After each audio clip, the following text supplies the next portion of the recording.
네, 우리 말씀해 주신 대로 이 세상은 내 집 아니네, 우리 세 번째, 이 시리즈의 마지막 세 번째 이야기를 오늘 함께 나누고자 합니다. 우리 앞에도 했던 찬양 잠깐만 같이 한번 불러볼까요? 죄 많은 이 세상은, 이 찬양 그냥 한번 불러봅시다. 시작. 죄 많은 이 세상은 내 집 아니네, 내 모든 보화는 저 하늘에 있네, 저 천국 문을 열고 나를 부르네, 나는 이 세상에 정들 수 없도다. 아멘. 여기까지입니다. 여러분, 이 세상에 정든 마음이 있더라도 버리고 그야말로 저 천국을 향하여 소망하는 삶을 새롭게 살아가는 여러분 되시기를 간절히 소망합니다.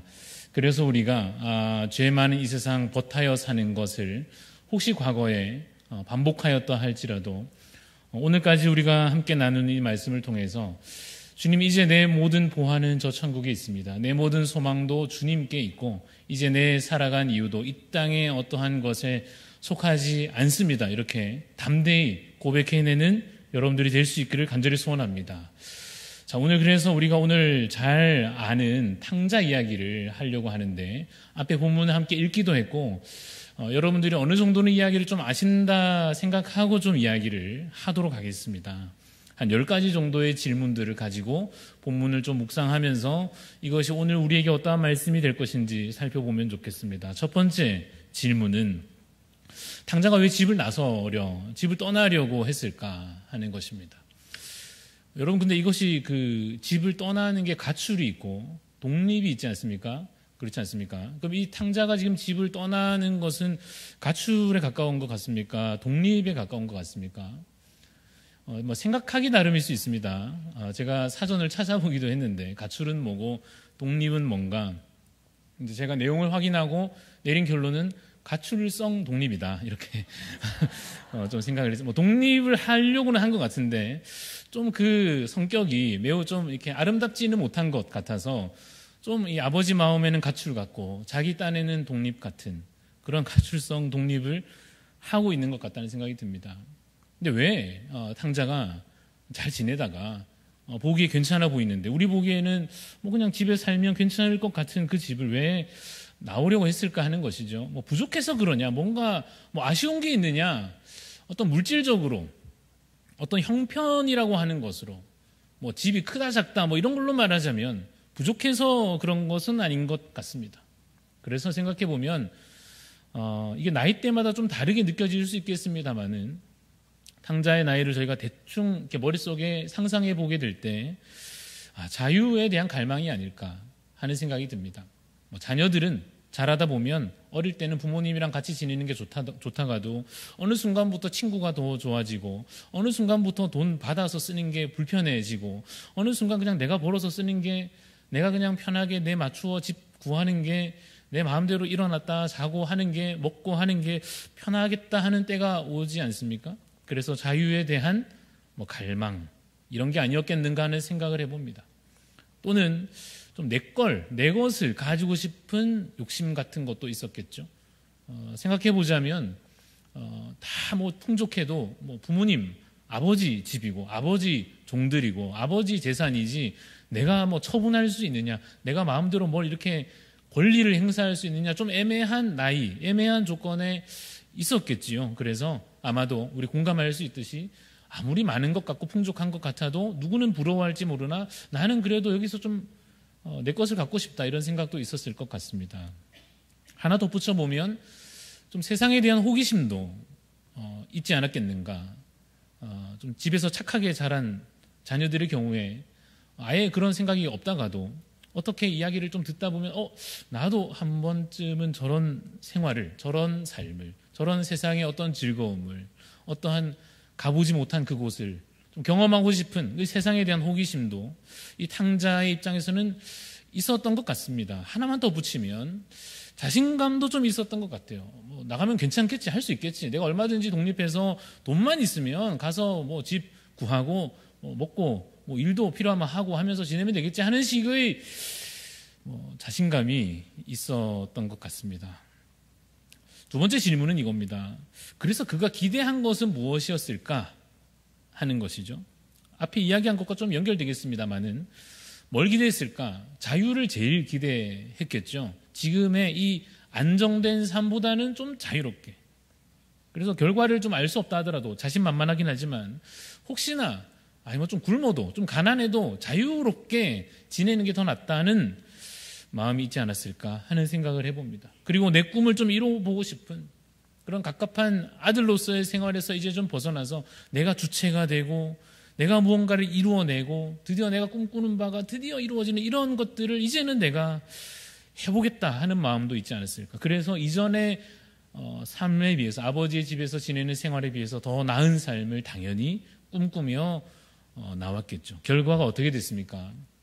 우리가 그림으로나 이야기로나 한 번쯤 그 탕자의 중간 결말, 그 나가서 어떻게 됐느냐 하는 이야기의 그 모습을 알고 있죠. 쉽게 말해서 망했죠. 그렇지 않습니까? 자신만만하게 돈 받아가지고 아버지 재산 미리 주십시오. 그래가지고 아버지는 또 이렇게 흔쾌히 주시는 것 같으니까 받아가지고 나와서 좀 잘 살든지 그렇지 않습니까?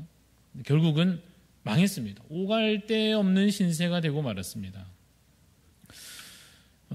왜 그랬을까? 탕자가 이왕 나가서 좀 잘 지낼 수도 있었을 텐데 왜 그의 기대가 어긋나고 말았을까? 두 가지 이유를 이 본문 가운데 저는 발견하게 됐는데 한 가지는 허랑방탕입니다. 허랑방탕. 뭔지 아시죠? 해보셨습니까? 허랑방탕을 각자 수준에서 경험할 수도 있겠습니다만 이 본문에 보면 이 탕자가 나가지고 어떻게 생활하느냐 한마디로 허랑방탕하게 생활합니다. 돈 있는 거 막 먹고 마시고 주고 했겠죠. 그래서 막 친구들이 좋아하고 막 삶이 막 풍요로운 것처럼 뭔가 된 것처럼 그렇지 이제 이것을 내가 누리려고 꿈꾸면서 나온 거지 하면서 그냥 하루 이틀 그렇게 허송세월처럼 그 가진 물질을 다 써가며 허랑방탕하게 보내서 그렇게 된 거죠. 여러분 그래가지고 뜻을 이룰 수 있겠습니까? 뭔가 좀 정신을 똑바로 차리고 계획을 잘 세우고 성실하게 해도 쉽지 않은 세상이 그렇지 않습니까? 그리고 또 한 가지 이 탕자가 이렇게 좀 망하게 된 좀 오갈 데 없는 신세가 된 이유가 허랑방탕 말고 또 하나 좀 외부적인 요인이 본문에 하나 나오는데 뭐죠? 흉년이 들었어요.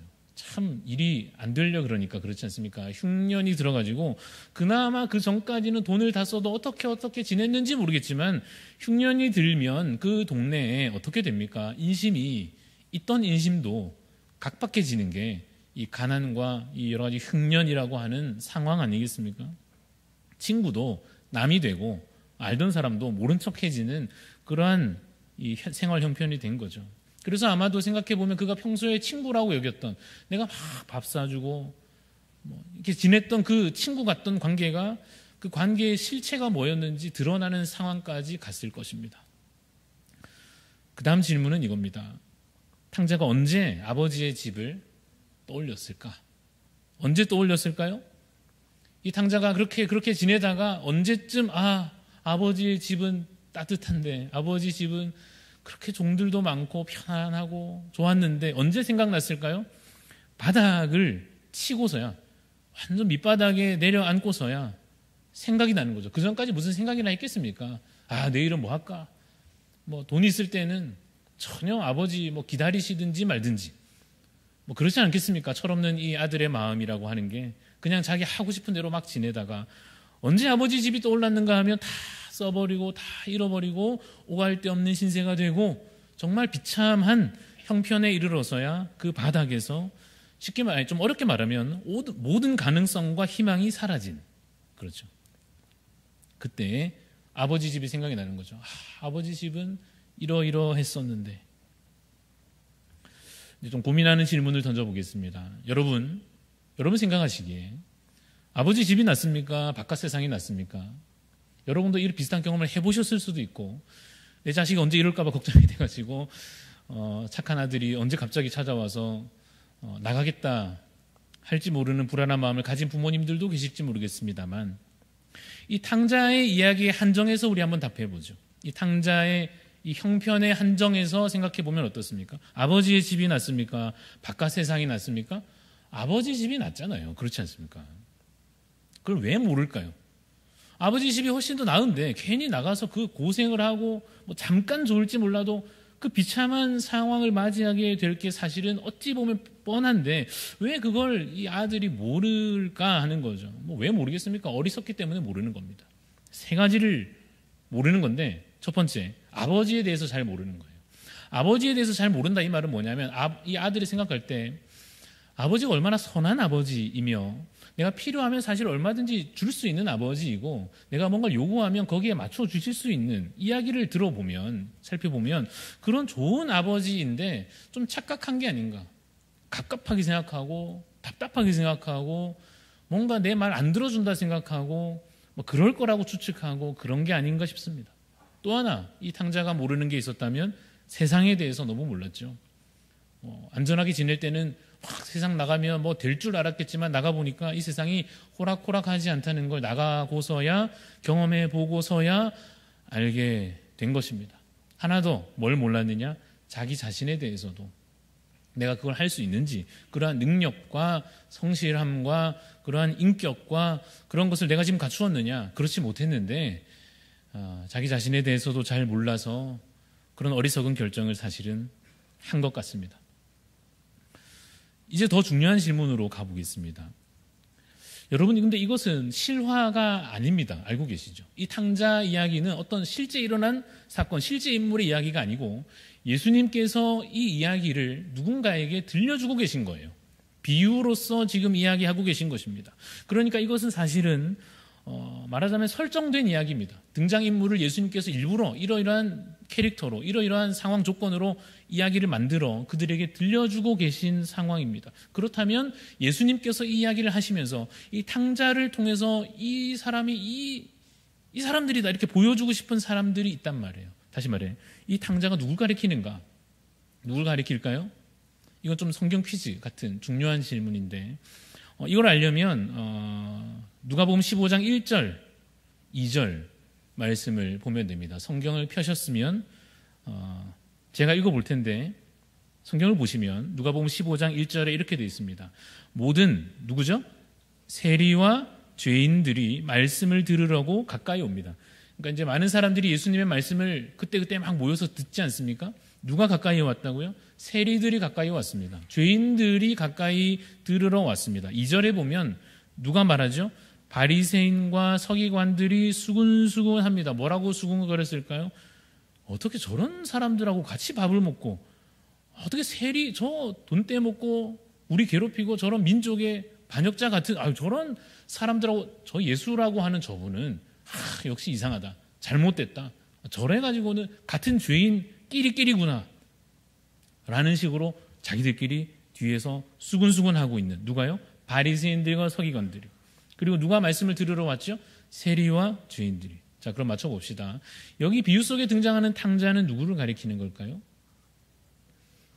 네, 정답은 세리와 죄인들. 이 누가복음 15장에는 앞에 두 가지 이야기가 더 있습니다. 잃어버린 양, 아시죠? 잃은 양. 그리고 잃어버린 드라크마.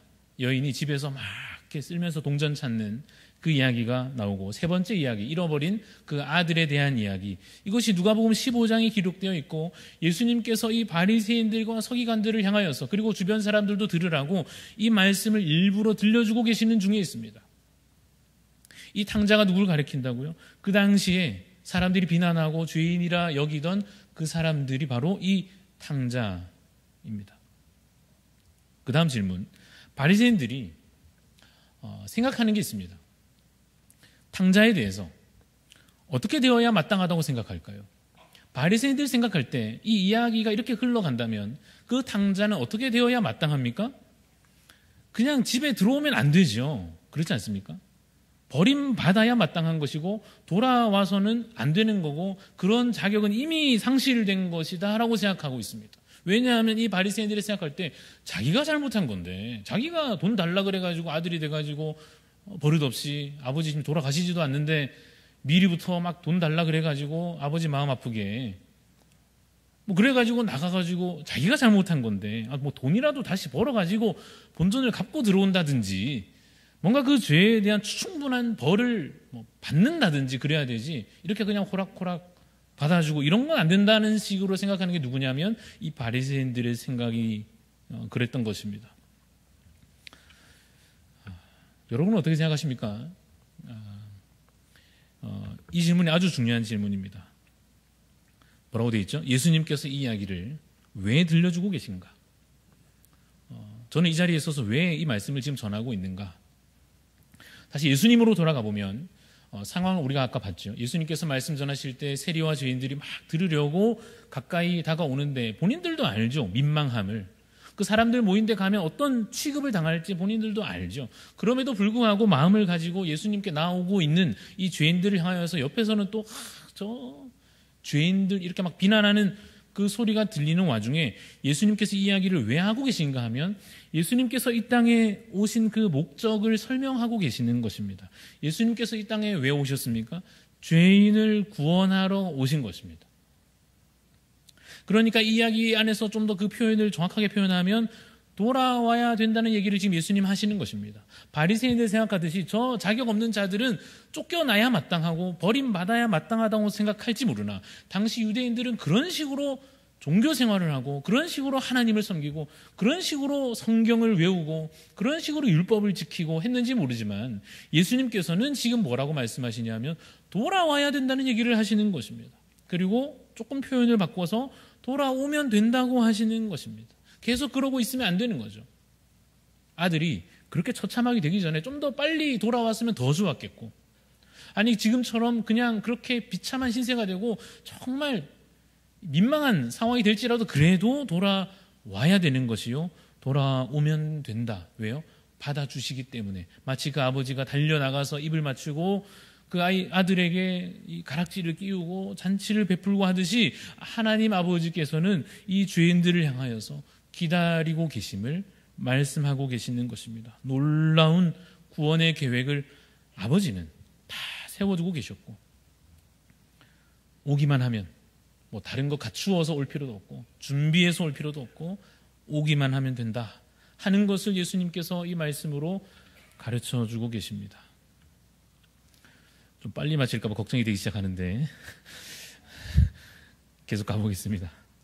그 다음 질문은 이겁니다. 아버지 집에 돌아오는 길을 막는 장애물이 뭘까요?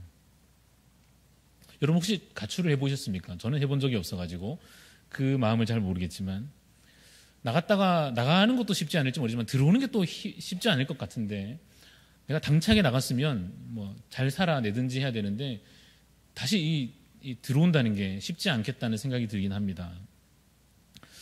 아버지 집에 돌아와야 되잖아요. 아버지 마음이 그렇다 하시지 않습니까? 그럼 아버지 집에 돌아오는 게 정답이지만 그걸 가로막는 장애물들이 있을 것입니다. 첫 번째, 주변의 비난. 지금 바로 보이죠. 바리새인들과 서기관들이 그래도 예수님 앞에 복음 앞에 나오려고 하는 이 죄인들을 향해서 주변에서 비난하죠. 저런 사람이 어떻게 하는 식으로 말입니다. 뭐 좀 안 보이게나 하든지 안 들리게나 하든지 막 들으라는 식으로, 아니면 정확하게 앞에 와서 얘기를 하든지 그것도 아니고 하듯이 그 주변에 비난이 있죠.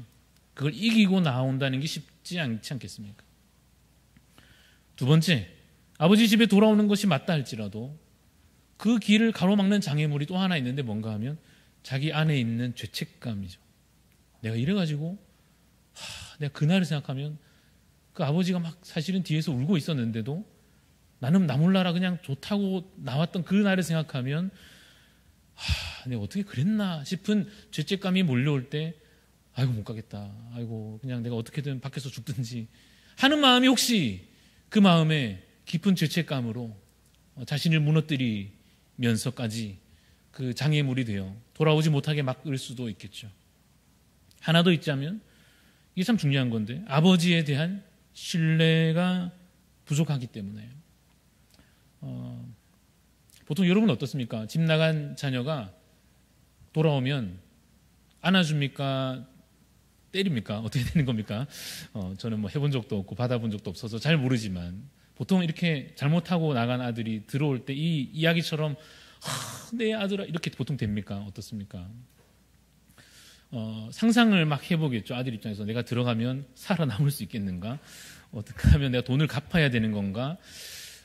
그래서 아마 그런 생각을 해서 그런지 몰라도 이 탕자도 막 계산을 놔보고는 종 해야 되겠다. 아들은 안 되겠고, 아들은 내가 생각해도 그건 아닌 것 같고, 가서 종 중에 하나 정도는 받아주시겠지.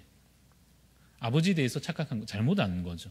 아버지에 대한 신뢰가 부족하면 갔다가는 이렇게 생각하면 못 가는 건데, 이 세 가지 주변의 비난과 자신 안에 자신을 망가뜨리는 그 죄책감과 아버지에 대한 신뢰가 부족한 까닭에 오기가 힘들 것입니다. 그래서 필요한 것을 다시 되묻자면 뭐가 필요할까? 여러분, 이 질문은 이제 오늘의 마지막 핵심이고 결론입니다. 왜냐하면 이것은 우리의 이야기이기도 하기 때문이죠. 혹은 우리가 지금 누군가 돌아와야 될 것을 기다리고 있는 그 사람의 이야기일 수도 있기 때문에 그렇습니다.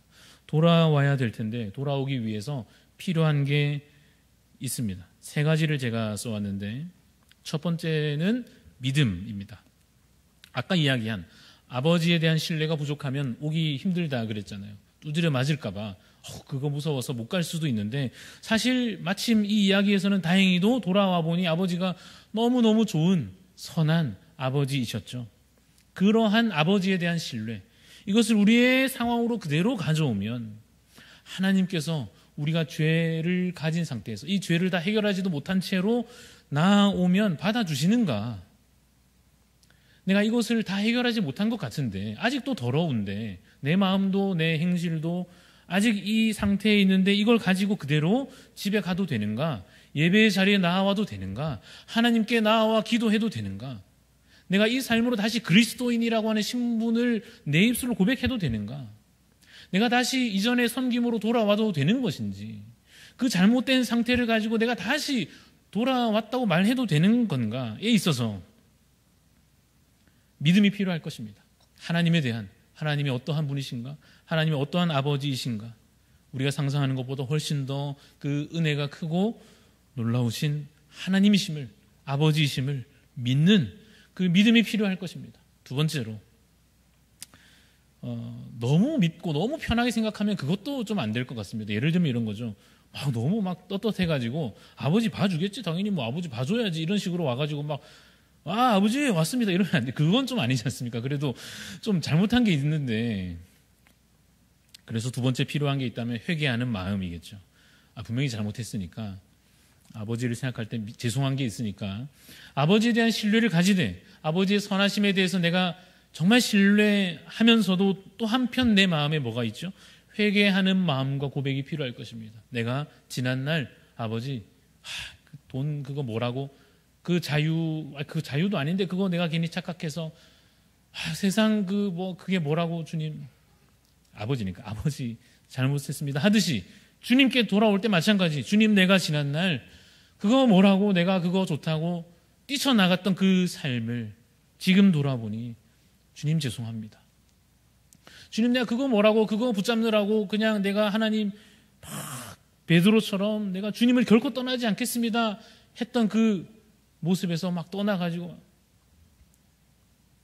그러나 주님 이제 제가 주님 앞에 돌아오려 하는데 죄송합니다 라고 하는 그 마음과 그 고백이 필요할 것입니다. 하나 덧붙이면 아버지만 바라보는 그 시선 고정, 이게 참 필요할 거예요. 왜냐하면 이 바리새인 같은 주변 사람들이 꼭 있을 거거든요. 이야기 속으로 오면 누가 있습니까? 형이 있잖아요, 그죠? 형이 막 뒤에서 막 잔치가 한창이고 노랫소리가 울려 퍼지고 주변에서 막 축하하고 기뻐하는데 한 명은 인상 쭉 찌푸리고 저기서 째려보고 있지 않습니까? 형이 서가지고 옆에 와서 누가 물으면 야, 이 좋은 날 왜 그러냐? 막 동생에 대한 그 미움과 아버지에 대한 소름을 토해내죠. 이야기 속에서 그것을 아버지에게도 막 이야기하죠. 저 나쁜 둘째 아들은 저렇게 해주시고 저는 이날 이때까지 이러한 형 같은 사람이, 죄송하지만 여러분들이 돌아오려고 할 때 주변에 있을 것입니다. 저 집사님 옛날에 이 삭제가 안 돼가지고 과거의 우리 기억들과 내 잘못이 정리가 안 된 채로 나는 주님 앞에 회개하고 돌아와서 이제 하나님만 보고 가려고 하는데 주변에서 계속 수군수군할 수도 있습니다. 없으면 좋겠지만 그러지 말자고 우리 계속 목사님께서도 말씀으로 권면하시고 우리 자신도 그러지 않으려고 하겠지만 누군가 주님 앞에 그 모든 과거의 죄악들을 회개하는 심령으로 하나님만 믿고 나아오려 할 때 주변에서 비난의 눈초리로 그런 형 같은 사람이 꼭 있을 것입니다. 그럼에도 불구하고 뭐가 필요하냐? 그래서 뭐가 필요하냐면 시선을 고정하는 것, 아버지께만. 왜냐하면 이 아들이, 둘째 아들이 집에 왔잖아요. 탕자가 왔잖아요. 형이 말하는 것 들리지 않겠습니까? 뭐 어떻게 해야 되죠? 다시 나가야 됩니까? 형이 그렇게 얘기하니까 맞습니다. 제가 무슨 자격이 있습니까? 죄송합니다. 나갑니다가 답이 아니듯이, 그렇죠? 아버지가 괜찮다 하시니까 아버지가 지금 나를 위해 잔치를 열어주시는데 거기에 대해서 그저 감사하는 마음으로 마음에는 반성하면서, 하지만 그 따가운 비난에 대해서 견디면서, 그래서 주님 앞에 다시 주님, 그래도 저는 흔들리지 아니하고 주님께 돌아왔으니 주님 받아주옵소서 라고 하는 마음이 필요할 것입니다. 마지막, 이것은 질문이 아니라 오늘의 결론. 일생에 단 한 번은 우리 중 누구라도 탕자의 위치에 서야 할 것입니다. 저는 오랜 세월 그 형의 마음을 오랫동안 공감하면서, 그렇지, 어떻게 저렇게 받아줄 수가 있나 하는 마음을 공감하면서 지내왔다가, 저도 일생에 한 번쯤 다행히 내가 탕자구나, 나도 진짜 큰일 아버지가 받아주시니까 내가 이 자리에 있구나를 다행히도 경험하여 더 이상 저는 이 이야기를 들을 때 형의 위치에 서 있지는 않습니다. 여러분들 중에 혹시나 누구라도 아직까지 그 경험이 없으셔서, 아직까지 들킨 적이 없고, 아직까지 어긴 적이 없고, 아직까지 특별히 뭐 잘못한 게 없어가지고 형의 위치에 서서 돌아오는 죄인들을 보며 저게 무슨, 이런 마음이 혹시 있으시다면 일생에 단 한 번은 내가 그 탕자임을 경험하셔야 할 것입니다. 그래야 예배가 왜 은혜로우며, 말씀이 왜 우리에게 약속이며, 복음이 왜 우리에게 선물인지 그때서야 그래서 찬양을 그렇게 부르는 거구나, 말씀을 그렇게 듣는 거구나, 그래서 그 삶을 다짐하는 거구나 깨닫게 되실 것입니다. 혹시 우리 가운데 돌아와야 될 분들이 이 자리에 없지만 여러분이 기억 속에 계시다면 기도하시기 바랍니다. 주님, 그 사람도 아버지에 대한 신뢰를 가지고 겸손히 회개하는 마음으로 아버지께 돌아올 수 있는 마음을 주님 허락하여 주옵소서. 돌아오면 받아주기로 우리도 함께 다짐하고 미리 각오함으로 하나님, 그러한 회복과 부활과 놀라운 생명의 거듭남이 날마다 일어나는 우리 대한교회가 될 수 있도록 소망하는 우리 성도님들이 되시기를 간절히 소원합니다.